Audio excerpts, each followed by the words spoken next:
Hello everybody, welcome to Grammar Week 26. I'm so glad to see you. I can't really see you, but I'm pretending I can see you.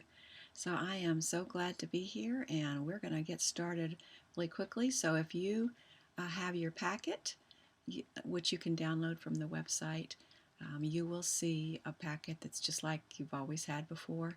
And so we're going to start like we usually start.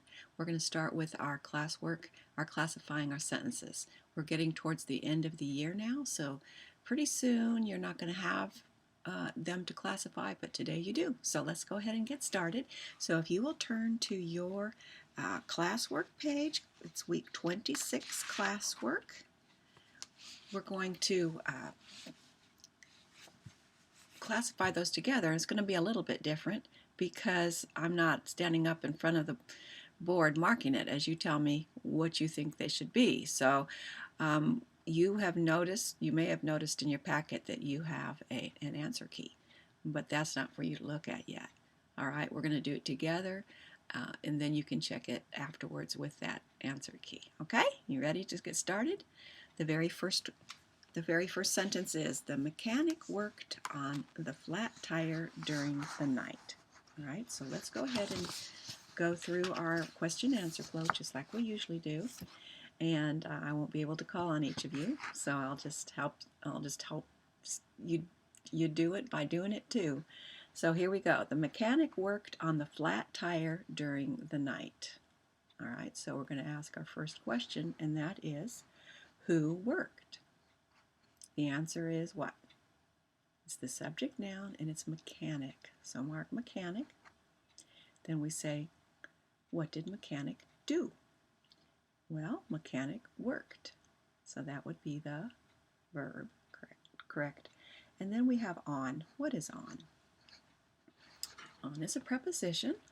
So, as we always have to do when we have a preposition, we have to say on what? And we look further on the sentence and we say on tire. So that is your object of the preposition. All right, so then we've got after tire, we have during. And what is during? It is also a preposition, so go ahead and mark that with a P for preposition. And during what? During the night. So that is the object of the preposition. Night is the object of the preposition. Now we're going to go back and we're going to look at this sentence, the words that we have skipped, and mark those. So first of all, we have the as in the mechanic, and the as an article. And let's find another. There's other articles. There's two more articles. Find the word the flat tire, that's an article. The night, that's an article. But we still have to do flat. So, and that answers the question, well, what kind of tire? So what would that be? It would be an adjective. It's describing tire. All right, so now let's go over and do our sentence pattern. And this is the same sentence pattern that you've done all year. So you can just go ahead and mark that, and then we'll go on. Okay, after you mark the sentence pattern, you say check. What are you checking for? You're checking for prepositional phrases. Are there any prepositional phrases in this sentence? And the answer is yes. There are two prepositional phrases in this sentence. So let's go and mark those. We'll put parentheses around on the flat tire and during the night. Then we notice that this sentence has a period at the end of it, so that makes it a statement. So what kind of sentence is this? It's a declarative sentence, so put a D after the sentence for declarative. Go straight to the verb. Put your slash mark in front of the verb, which is worked. So now you have divided the complete subject from the complete predicate, but you still need to underline the simple subject and the simple predicate. So let's go ahead and do that. The simple subject is the subject noun, which is mechanic, so underline that once. The simple predicate is worked, so that is and that's the verb. The simple subject is the verb, so underline that 2 times. So you're done with the first sentence. Okay? If you'd like to, you can go back to your the answer key and check it to see if yours looks like mine. Let's go to the second sentence. My cousin's mother worked during the day at the hospital. Who worked during the day at the hospital? Mother did. That's a subject noun. What did mother do? Mother works. All right, so there's your verb, a V over that. Then we have during. What is during? It is your preposition. During what? During day. That's the object of the preposition. Then we have at, another preposition. At what? Hospital. So that's the object of the preposition. Let's go back to the front of the sentence because there's some words that we haven't marked yet. And the word my, first of all, that is a pronoun, right? It's taking the place of a noun. It's a pronoun. It shows possession, tells whose mother or whose cousin's mother. And so that is a possessive pronoun, PP. All right, so then we go to cousins.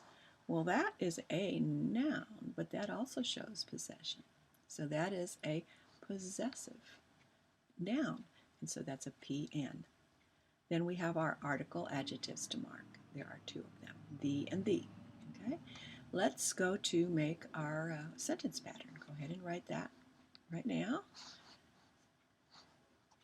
And say check. We're checking for prepositional phrases. There are two of them in this sentence. During the day, put your parentheses around that. And at the hospital, put your parentheses around that. What kind of sentence is this? It's a declarative sentence. You can see that because it's a statement. It has a period on it. Go straight to the verb, which is works. Put a slash mark in front of works. That divides the complete subject from the complete predicate. Let's underline the simple subject once and the simple predicate twice. Okay, so we've got look for the subject noun, simple subject, underline it once. Look for the verb works, simple predicate, underline it twice, and we are done with that sentence. Okay, want to check it with your answer key, see if yours looks like mine. Let's go to number 3. Number 3 says, he walks daily to the neighborhood grocery store. Now this one you really have to ask your questions because otherwise you could easily mark some things wrong. All right, so let's make sure we go through the question-answer flow just the right way. All right, first of all we say, who walks? And the answer to that is he. Well, he is not a noun, is it? It's a pronoun. So that is a subject pronoun rather than a subject noun. So we put SP over that one. And we say, what does he do? Well, he walks. That's a verb. All right? So then we've got daily, and that says walks when. Okay, so when. What part of speech answers when? That would be an adverb. It describes walks. So put ADV, adverb, over daily. Now we've got to, which is a preposition. So go ahead and put your P over there. But then you're going to have to say to what, just like usual. And you have to go all the way to the end of the sentence to see the answer to that question, which is store. Look at all those words you skipped to get to the object of the preposition. Okay, so that is why you have to ask those questions. Otherwise, you could have marked something else as the object when it's not. So put your object of the preposition over store, to store. Now we're going to go back and we're going to say what kind of store. Okay, and that would be a neighborhood store. Neighborhood is describing store, a noun. That is an adjective, right? So we have another question, what kind of store? It's a grocery store. So it's the same thing. It's an adjective. It describes the noun store. All right, let's go ahead and put our sentence pattern. in the front, and we can say check, and we check for our prepositional phrases, and there is only one in this one. It's just a very long one, so you can put your parentheses around to the neighborhood grocery store. What kind of sentence is this? It is a statement with a period, so it's a declarative sentence. Then go all the way back to the verb, which is walks, and put your slash mark in front of it, which divides the complete subject from the complete predicate. In this case, the simple subject is only one word, and the complete subject is only one word. So go ahead and underline the simple subject once, which is he, and walks, which is the simple predicate. You underline that one twice, right? So we are all done with your sentence classification this week for this class. All right, we're going to do something a little different than we've done in the past. Now, you're probably very familiar with this already, but we're going to go ahead and review it. All right. So, I'm sure that most of you have been to a library. If nothing else, you've been to the library downstairs in school, which is a very small library, but it's a library nonetheless, and it classifies books in the same way.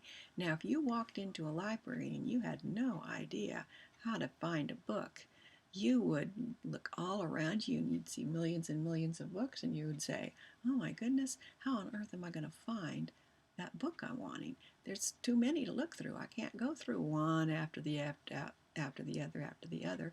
And so there is a system that you can, if you know the system, it's really easy to find a book. Okay, so first of all, if you look in your reference section in your book, you can see it's referenced 47. It's on page 31. It just tells you 3 main sections of the library. Now, there's all kinds of added little things too, but there's really only 3 main sections. So those are the ones we're going to talk about today. All right. So if you go over to if you go into the library and you just want to find a book to read, just a fun novel or picture book or something like that, what you would want to look at is the part of the library that's for fiction books, all right?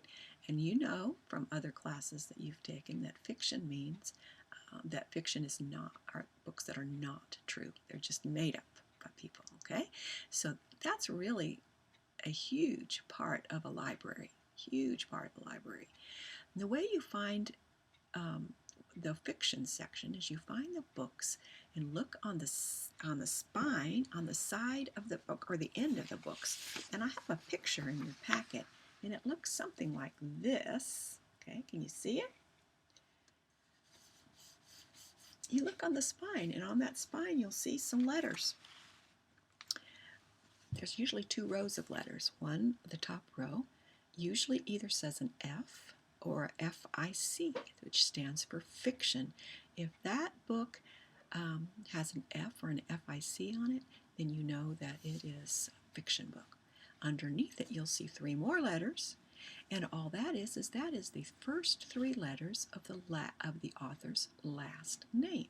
So, if you had a book by Virginia Lee Burton, you would, underneath the book, it would be underneath that F for the fiction, it would say B-U-R for Burton. Well, why would they do that?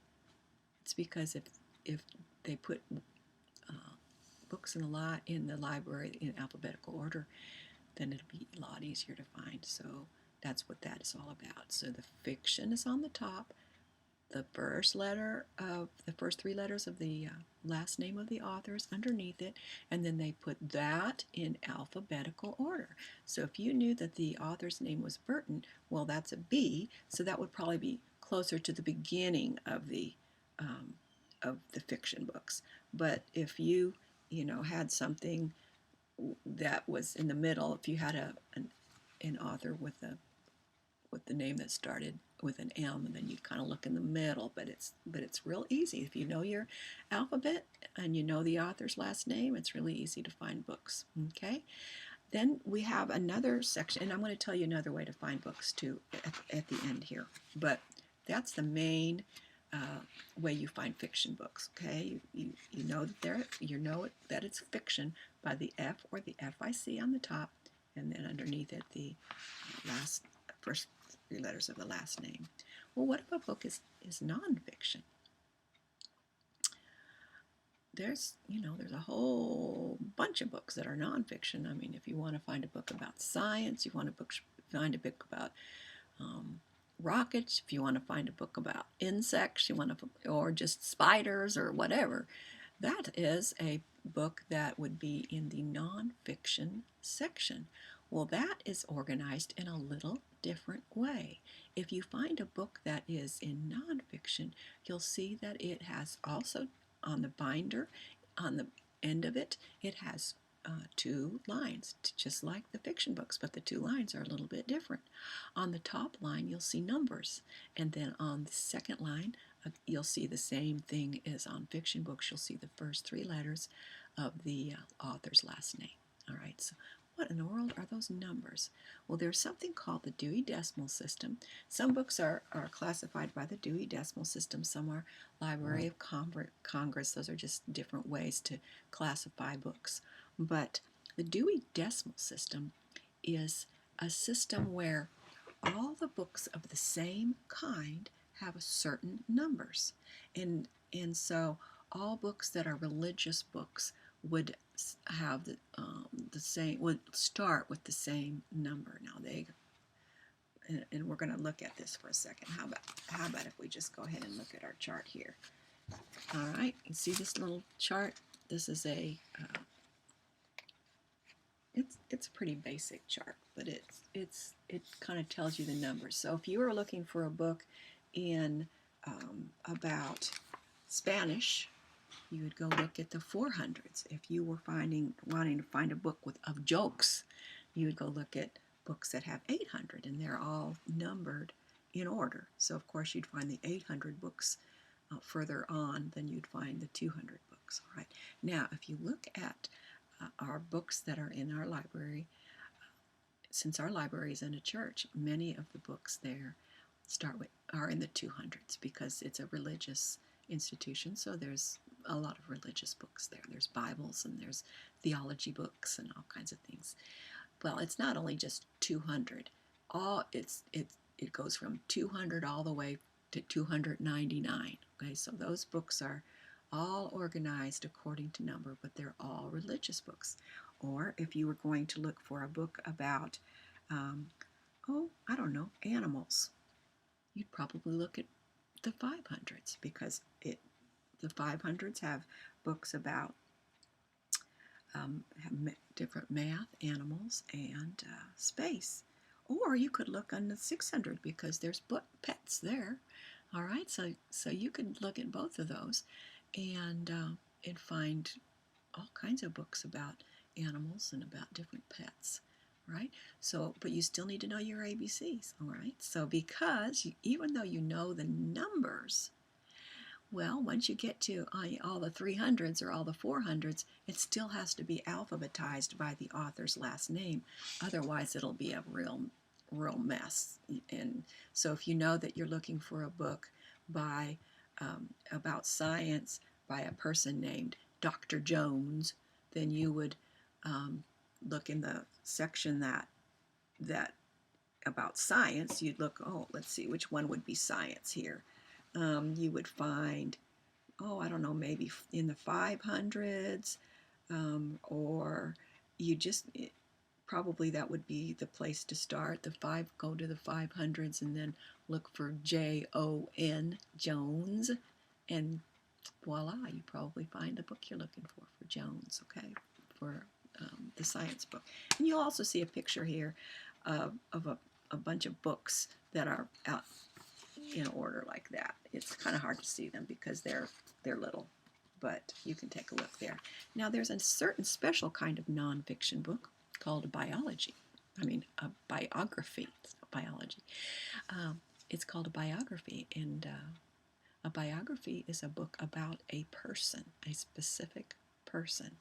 So if you were looking for a book about George Washington, then you would go look you'd still be in the nonfiction section, but you would go to the section that just is for biology, for biographies. I keep saying biologist because I was just doing science. So you'd go to biographies, all right? So the way those are marked is they have a B on the top. There's two lines, just like always. The top line, though, is B. It stands for biography. And then the second line is the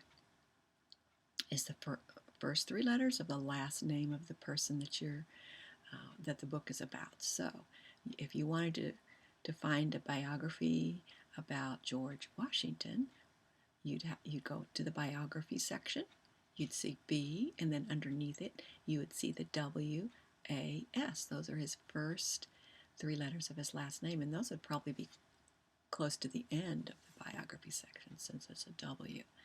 All right, so that's kind of it in a nutshell as far as the non-fiction books. All right, so now we've got our third section. It's called the reference books. The reference books usually in a library are books that you cannot check out. You have to sit in the library to look at them. They're books like dictionaries and like encyclopedias and different magazines and things like that. Now, do you know what an encyclopedia is? I bet you probably haven't looked something up in an encyclopedia, at least not for a long time. An encyclopedia is a group of books that, like when I was a little girl and I needed to find out about something, like I needed to find out how the heart worked or about a certain person or something like that, I would pull out about the book that would have that in it. So if I wanted to find out about the heart, I would pull out the H book and I'd flip through it and find about the heart, and there would be all kinds of pages and pictures and all kinds of interesting things about the heart in the encyclopedia. Well, you don't really need an encyclopedia now, do you? Because what do you have? You have the encyclopedia. You have the internet, and you have Google and all that stuff. So all you have to do is look it up on the computer, and voila, there it is. You don't really need an encyclopedia. In fact, your internet is your encyclopedia. And you can look up dictionary words, and you can look up all kinds of things. All right. So there is just really not a whole lot of use for encyclopedias, but a lot of libraries still have them. And so it might be fun for you to go look at them sometime. That's pretty much all we're going to do about the library, except I'm going to talk just a minute about something called a card catalog. And a card catalog is another thing that a lot of libraries have. I mean, all libraries have them, but they're different now than they used to be. It used to be actually cards where they'd have all kinds of little drawers. You'd pull out the drawer. So if you were going to find something, if you wanted to find something about the heart, then you would look up, find the drawer that had H, and find the word heart. And on that card there would be all kinds of books that it would tell you which books were about hearts, and then you'd be able to go find them in the library. Or if you knew the author, but you didn't know the name of the book, well, you go find the name of the author, and same thing. It would have the author's name, and it would have all the books in the library that are by that author, and so you could use the catalog that way, all right. Or the title of the book. If you knew the title of the book but you didn't know the author, then you would go find the title, and then it would tell you the author, and then you'd be able to go find the book in the library. Now, there's not card catalogs like that very much anymore, but there are card catalogs on the computer. It's the same thing. They still call it a card catalog, or sometimes they just call it the catalog. But you do exactly the same thing. You just type in whatever you want, whether it's the subject like heart, or whether it's the author or the name of the book, and you'll type that in, and up will come where to find it in the library. So it's the same kind of thing. It's just on the computer rather than on cards. Okay? All right, so I think we're done with that. We're going to go ahead and work on your composition book. And it's kind of has the same thing to do with what we were just talking about. This is, you have a page that you're going to make a page called Print and Digital Sources. And you have a picture of it in your packet, but this is what it looks like, okay? And it might be a good idea for you to write on it before you glue it on there so that it won't be too goopy, so you won't be able to write it's a little harder to write on it after you've glued it. So go ahead and cut yourself a piece of paper that's the size of your composition book, and that would be 7 inches wide, 9.5 inches long, and get that cut out, and then you can go ahead and let's pull out your part that says reference material, and it just lists some things. It lists textbook glossaries, and we'll talk about that in a minute, websites and dictionaries. We've already talked about some of it, okay? So this is going to be kind of quick. Okay, so what is a textbook glossary? Well, a glossary is usually found in the back of it's a nonfiction book because it's usually a textbook, like a science book or a math book or a history book or something like that. And it's like a dictionary, but it only has words in it that talk about what's in that book. So, a geography book glossary probably wouldn't have science words in it and that kind of thing. So that's what a textbook glossary is. Well, we all know what a dictionary is, and again, you have it a little different than years ago, where we had a book that was called the dictionary, and we still have them in our classroom. We have a whole bunch of them, and sometimes I have you look at them.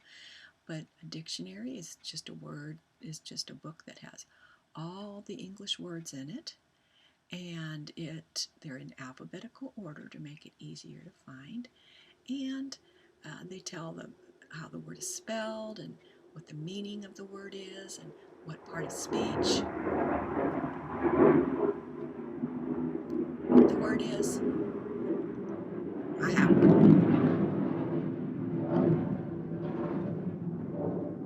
going to wait till that airplane goes by. We've got airplanes by our house. All right. So it tells all those things. Sometimes it tells the history of the word. And so that's what a dictionary is. But again, you don't really have to look at a book for that. You can look at the internet. I have an app on my phone.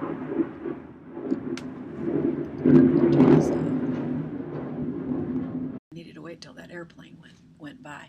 But I have an app on my phone, and you've seen me use it in class, my dictionary app. And when we're trying to figure out how to spell a word or what a word means or something like that, okay? So all you're going to do, and then of course websites, you know what that is. I don't even have to explain that. So let's go ahead and on your page here, there's just 2 things you're going to write, and you're going to have to write kind of small because, as you see, there's not a whole lot of room here, all right? So let's go ahead, and you're just going to, you can look at your sheet that I've given you, and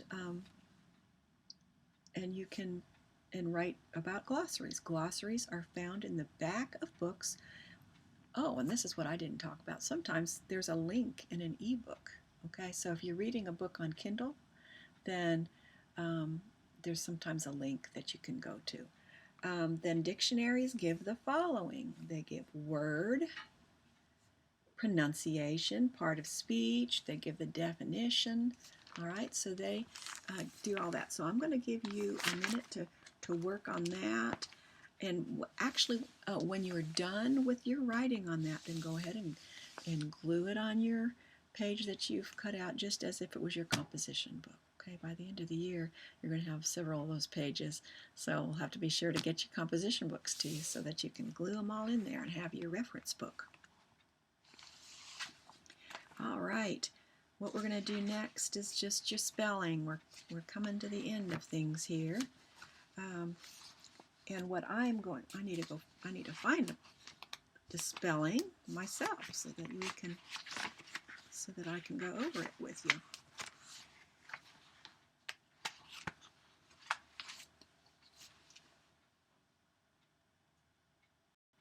Okay, let's find our spelling page. It's says week 25 on the top.